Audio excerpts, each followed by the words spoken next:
There is a story in the Bible where Jesus goes to heal, and it's not fully healed. It's not a fully accomplished healing. Now, some people interpret that as Jesus may have a flaw. He may not be able to do all miracles. In fact, he had to go back a second time to get the job done. Now, if you hear that story, you may think, wow, the people that are telling this, they're right. But I want to study it, and let's see if Jesus was really incapable of completing this miracle.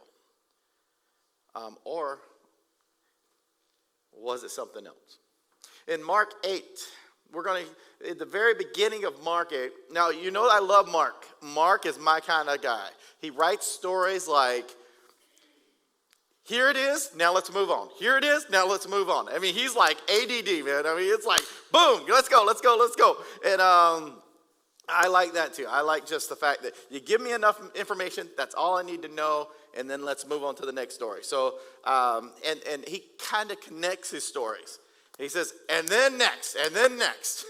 So I love that. I'm that kind of a reader. I don't like to get into, let's drag this out as far as we can go and then tell us what happened. No, he just gets to the point. Now, if you want to know all the details, you got to read some of the other Gospels. Some of the other Gospels do go into detail. They go into more detail if you love the reading and love to find it. And I love to go back and look at these others and see what more details are. But when I'm first reading a story, I like to just get it. And Mark's going to do that. So first of all, he's going to talk about, in Mark 8, verse 1, he's going to talk about Jesus feeding the 4,000. Now, you know that there's two different stories. He has this miraculous feeding twice. One is for 4,000 or more people, and the other one is 5,000 or more. So there's two different stories. So it's not contradictory. There's actually two different times that this takes place. So he's going to tell us about the 4,000 people that were fed. He had a few loaves of bread, bam, produced enough out of that, everybody's able to eat. There was a few fishes, bam, everybody gets fed. Then, going on down, it says, verse 4, it says, and his disciples answered, will anyone be able to find enough bread here in a desolate place to satisfy these people?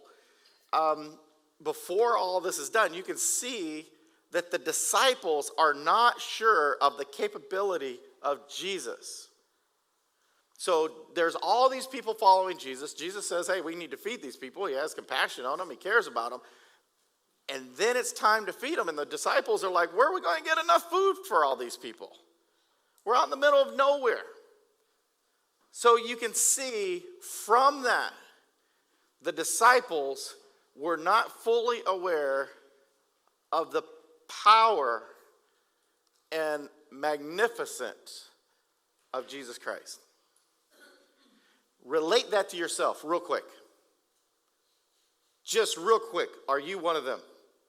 Are you one of the disciples at that level in your faith? And that's why I love the fact that the Bible is so clear. It doesn't mess around. It doesn't make these disciples look like when they were born, the moment they came out of the womb, they had so much faith in Jesus from that moment on. No, it's nothing like that. In fact, it tells us how little faith that they had. Even though they were following Jesus, they really didn't know how amazing he was. And so Jesus, whenever he was out there, and they're questioning, well, where are we going to get this? So then he brings out these few loaves that somebody had, and then there's some fish, and he produced all this food on that. The good news there is, what do you have that God is telling you to go out and do? And you say, well, I don't have enough. If I had enough money, I would help people. If I had enough food, I'd feed the hungry. If I had enough time in my life, I would do more for the church and the work that the ministry is doing. Or Are you at that place that you know who Jesus is? And you say, God, I just have this much, but I'll use 100% of it for you. That means what? You're going to have to let God multiply it. It's not about you. It's about him.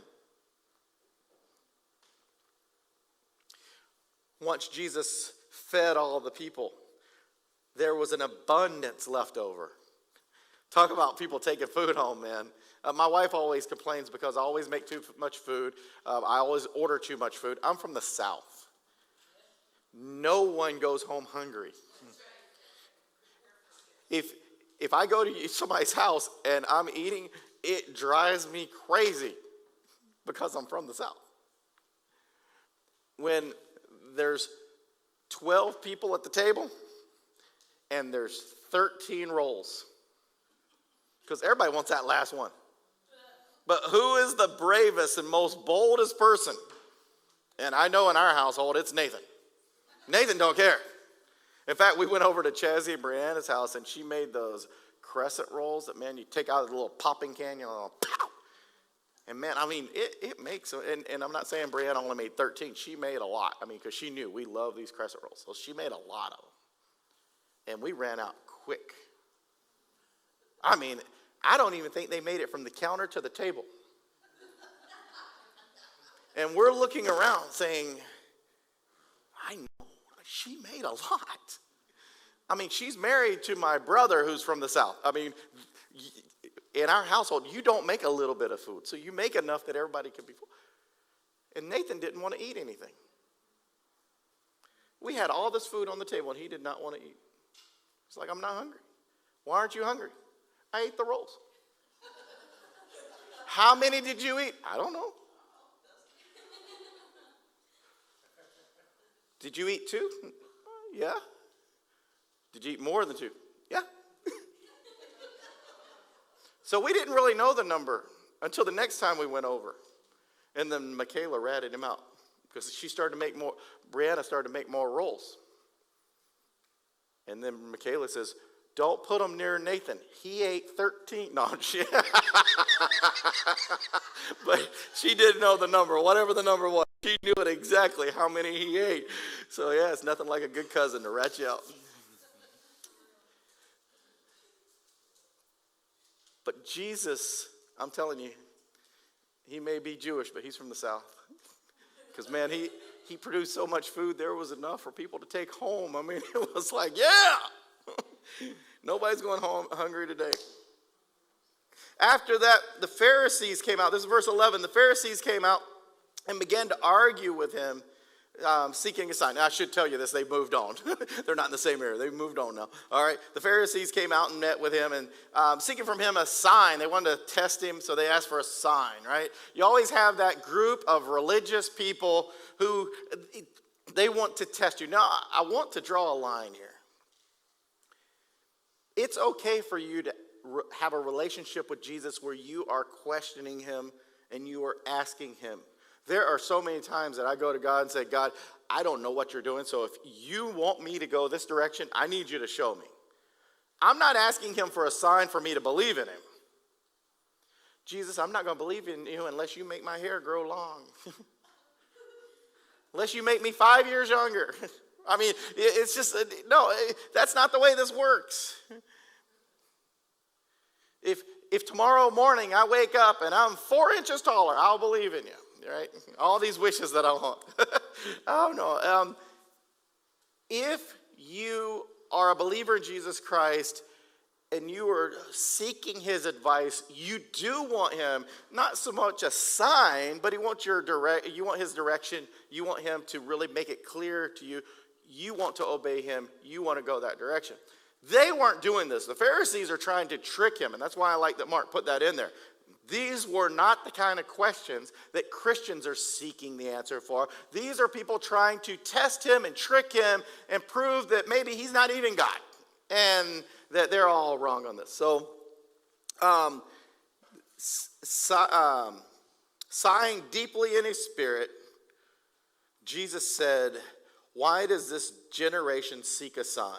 Truly I say to you, a sign will be, no sign will be given to this generation. He's ticked. He's like tired of these groups trying to come in and try to undermine this true work of God. It's okay, you as Christians, to see what the outside world is doing and be upset with it. And it's also okay for you to see what these religious groups of other groups attacking Christianity and attacking the real work of God. It's okay for you to see that and see that God is not going to do anything at some time that everybody else wants to see something. God's going to do it in his time. He's not being pushed by any religious groups or any worldly things. He's got his time, and he's going to do it at his time, the way he wants it done.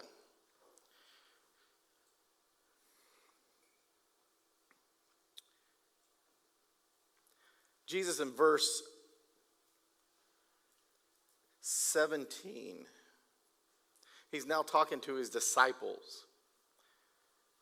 Because now they're a little confused. Like, what's this whole sign thing about? Who's the Pharisees? Why are they attacking us, kind of thing? I mean, it's just, you just got to gather your troops and have a conversation. Jesus gave them a warning about beware of the leaven of the Pharisees and of Herod. And automatically they started thinking, oh boy. He's talking about those baskets of bread we left on the table back at the house. No. But they started thinking about, what is he talking about? The leaven. Jesus called them together and said, why do you discuss the fact that you have no bread? Remember all that extra bread? It happens here too. Whenever we have a big get together and there's all this leftover food, and we just start sitting at home with people because I don't want to go put it in my refrigerator, man. We're like, here, take it home, take it home, take it home. And then everybody takes it home. And then at the very end, somebody comes up and goes, hey, are there any leftovers? I'm hungry. You're like, oops. So it's kind of like this. There's all these leftovers, but yet there's no bread for them because they don't have any. Jesus says, why are you discussing that? Listen to this. Do you not yet see or understand? Listen to what Mark just wrote. Read it to yourself. Hear it out loud. Do you not see? Got that? Say it with me. Do you not yet see? Do you not yet see? Do you not yet see? Got that? Or understand. I want you to see this because this is Mark writing this, and he's going to say it again. This is verse 18 now. Having eyes,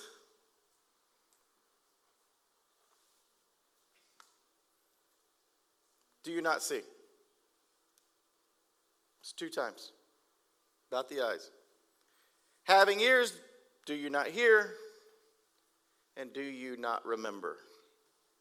When I broke the 5 loaves for the 5,000, how many baskets full broken pieces did you take up? They said 12. When I broke the 7 for the 4,000, how many large baskets full of broken pieces did you pick up? And they said 7. Do you not see or understand? I'll take a quick detour real quick. Don't want to lose you. I want to keep you on the storyline, but I want you to see something. There's a lot of people that say, well, we think that the 4,000 feeding and the 5,000 feeding was just a mix-up, and they think that's just one feeding. It's just, Jesus did it one time, but the numbers are all there. It's the same story, because it sounds very similar, unless you read this. It's amazing just reading the Bible. You actually get the answers to most of the questions that people have. Jesus said, how many with the 5,000? How many with the 4,000? Guess what? In Jesus' his own words, he answers this, right? Guess what? There was 2 times this happened. One, there was 5,000 and more, and then the other one, there was 4,000 more. Then right after he says that, and they answer, and they say 7, and going down to verse 21, and saying to them, do you not yet understand. What is Jesus saying here? Come on, this is easy. Do you not see? Do you not understand? Now, watch this. Watch what happens. Verse 22. Before we get to verse 22, I know I'm dragging this out. I know if you're like me, it drives you crazy. But we can't go into the next part until you see this. Do you not see or understand? Everybody got that? What's Mark's point here? Do you not see or you understand? What's the question? Do you not see or understand? Verse 22, we're going into Bethsaida. I can't even say it because I'm too excited to get to the next thing. All right. They brought a blind man to Jesus and implored him to touch him. Why? Because they know that he's going to heal this man. They know it. They've seen it. I mean, these people around the community. Now, I'm not saying just the disciples. I'm saying people in the community have heard about Jesus healing people. And now they're bringing this blind man. Taking the blind man by the hand, Jesus brought him out of the village and spitting on his eyes. I know that's weird, but that's just the way it works. And then laying his hands on him, he asked him, do you see anything? He looked up and said, I see men. I see them like trees.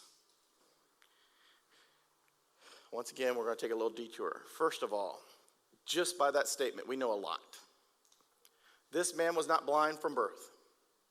Something happened to him in his lifetime that he went blind. How do you know that? He saw trees. If you were born from birth, you've never seen a tree. This man knew what trees looked like, and his vision was blurred enough that he did see people, but they looked like trees. Yeah, that was my imitation of a tree. Man, yeah. So you have this blind man that was not blind from birth. He was blind because of something that happened in his life, and that was very common back in those days, and people would go blind. So it happened to him. Now they're bringing him, and Jesus does a miracle, and it didn't work all the way. He says, I can see, but it's blurry. Men look like trees. Now you can stop right there and say to yourself, Jesus is actually incapable of doing all miracles. Something didn't go right in the magical spell. Or you can do what should be done and read it in context. What's the flow? I can tell you what the flow is. You know what the flow is. Jesus is taking his disciples from one place to another. He's doing amazing miracles. He's feeding 4,000 people. And Jesus even goes back and says, you remember the 4,000, right? And he also says, what about the 5,000? You remember them? Do you remember the stuff that I did? Do you remember? And he actually asked them, how many loaves of bread do we have? How many fish do we have? How many people did we feed with that little bit amount? And then how many do we have left over? Now, it just cracks me up because you just see this walk of Jesus and we miss it. We miss this so much because there is a walk that we go with Jesus. When you become a Christian, you do not automatically, out of nowhere, have 100% faith in a God that you cannot see and expect him to do everything in your life and answer all your prayers and be by your side and go with you through everything. You don't expect it because you don't understand it. And these disciples were the exact same way. They knew Jesus was the Messiah, but they really didn't know to the full extent what that meant. And they didn't know what to expect for him. They didn't know how far he was going to take this. In fact, in their mind, they thought that he would, at some point, was going to equip them with some nuclear bombs so they could go and fight a battle. Okay, I may have made that part up about the nuclear bombs. But they did think that he was going to equip them to fight against people to save their people. And the picture of Jesus and the plan of Jesus is so much bigger. Jesus wasn't going to save a people. He's going to save all the people. He's going to save the world. They didn't see that. And in your Christian walk, you may not see what God's doing. You may see that he is doing something bigger than you could ever imagine, but you don't know how. He may be asking you to do something that is more than you even think you're capable of. And in most cases, he does ask you to do that. He asks you to do things that's outside of your abilities so we can shut up. Ouch. When the miracle's done. Because when the miracle's done, if it's within our abilities, without me, God couldn't have did that. Oh, really? If it's outside your ability, guess what? You got to sit down and say, there's no way. There's no way I could have done that. If it's within your abilities, we get an ego and we think, oh, it's all about us. That's why Jesus was great, man. He said, how many loaves do we have? How many we have left over? How many fish do we have? How many we have left over? Jesus brought his disciples to a point to say, you're missing the big picture. Do you not see? Do you not understand? So that's what his word said. And Jesus is great about giving you an illustration to help you in your life in case you missed what he said. So he goes out and he finds a blind man. Come here. Takes the man, takes a little spit, puts it on his eyes.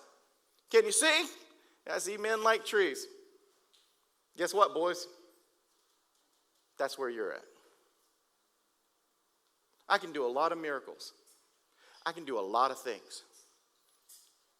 But you need to be able to understand. Otherwise, you're going to think I can only halfway do it. I can only halfway do this. And that's what you're thinking. You're thinking when you pray to me and you talk to me that I can do a miracle, but I may not be able to complete the miracle. I may not be able to go all the way and do what you asked me to do or what I know needs to be done. You may be thinking in your mind, oh, yeah, well, there's all these people and they need to be fed, but we only have this many fish and this many loaves. Where are we going to get this food? You don't think I can do that? So if I go to heal the blind, you think I can just not go all the way? It wasn't that Jesus couldn't miraculously heal him. It was he was going to show them a lesson. This is what I'm saying about you. You're not fully aware of what I can do. Verse 24, he looked up and said, I see men. I see them as trees walking. Then again, he laid his hands on his eyes, and he looked intently and was restored and began to see everything clearly.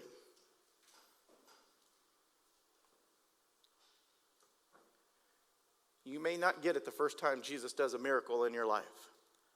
The first time he rescues you from something, you may not get it. And you may say, God, I saw you do this, but I'm not sure that, you would do it every time, or do you always have my back, or are you always with me?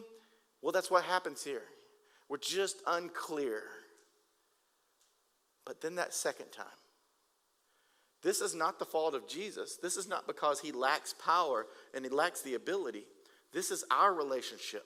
Jesus is showing us because of our lack of faith, because of our insecurities with who he is, that this is how it happens.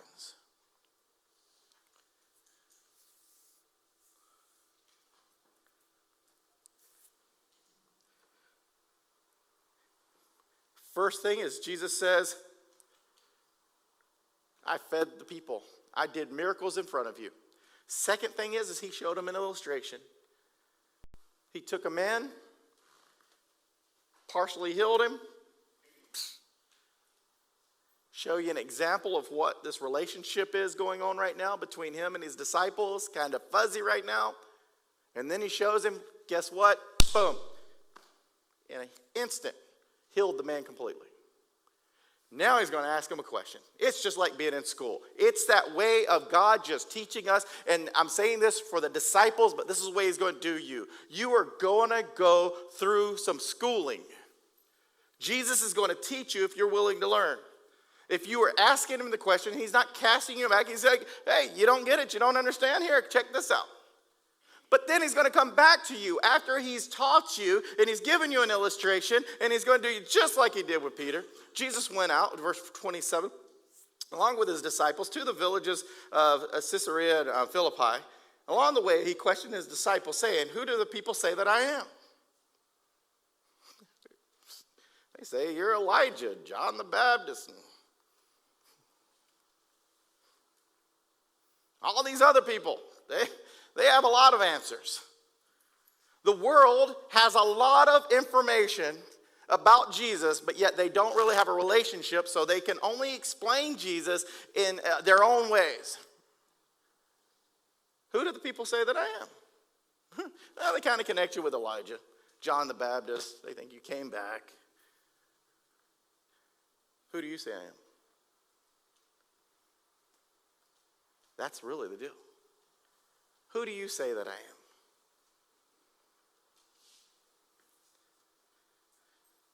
Peter's answer, you are the Christ. Just a while back, as they're doing their traveling, they were asking Jesus, how in the world are we going to feed these people?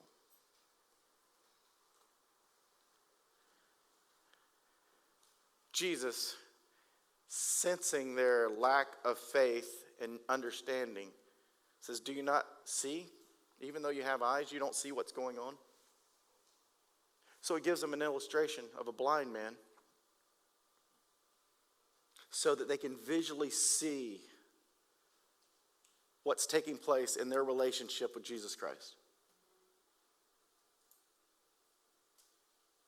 And then just a little bit later, okay, you've been through that. Let's see how far you are. Who do the people say that I am? Elijah, John the Baptist, one of the prophets. Who do you say I am? You're the Christ. That's right. See the growth that happened just in that amount of time. They are greater at this point than they were just a few days ago. Their relationship is stronger. Why? Because Jesus was direct with them. Second of all, Jesus did a miracle that even questions his abilities, because people are going to question, oh, Jesus couldn't fulfill the miracle. No, you missed it. Jesus was using a great illustration to show them the relationship that the disciples had with him. It was a little fuzzy. They weren't all there. But with another touch of Jesus, with continuing in your relationship with Jesus, with continually prayer and reading the scripture and getting closer to Jesus, it becomes clear because Jesus is in this and he's going to continue working on this relationship with you. And he's going to take you through the things that you need to go through so that you totally understand. So yes, you can see and yes, you can understand. And guess what? When you get to that point, you will be like Peter and say, you are the Christ. Is he a prophet? Much better than a prophet. Is John the Baptist come from that? He's much better than that. When you realize that Jesus is the Messiah, he is God with us, he is Christ. He is our Savior. He will never leave us. He will never forsake us. And he will go to all measures to help us to learn. Even if that means doing a miracle that is considered by a lot of people, and you know Jesus knew this well ahead of time. Even if it means doing a miracle that people are going to say, oh, Jesus wasn't capable of doing that the first time. Jesus was going to go to all measures to make sure that his disciples were fully aware of where they stood in the relationship, and also give them hope that it's going to get much better. Where are you at? Where are you at in your relationship with God? Look at the disciples and place yourself there. Like I said, we had the leaders of the church and the people considering leadership in the church doing some of the strength finding. And you really have to look at it and say, where am I in my life? What are my strengths? Where am I at? And the same thing when you look at your relationship with God. You really have to look. Say, where are my strengths in this relationship with God? And where is God taking me so that I can become stronger in my weaknesses? So that I can overcome my weaknesses with my strengths. In my spiritual gifts. Once you get to a place that you see who Jesus is and how powerful he is and how magnificent he is, you're at a place that Jesus is going to make it all clear. And those things that's going to happen in your life, you can 100% depend on him, even if you can't see the goodness. You may look at something, maybe today in your life, you may see things, it's just like, oh, this isn't even clear. This is so awful. And then you realize, wait a minute, Christ is in my life. All things work together for good, for those who love him. Even this, whatever it is. Put your life in his hands, trust him, grow. If you're at a point, you're at the very beginning of your relationship, it's okay. Jesus is in this 100% with you.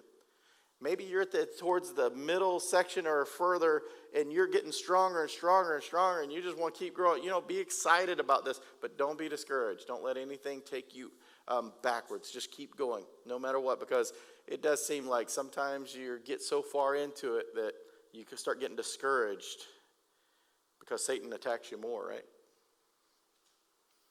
Stay faithful. God's in this. God can do all miracles.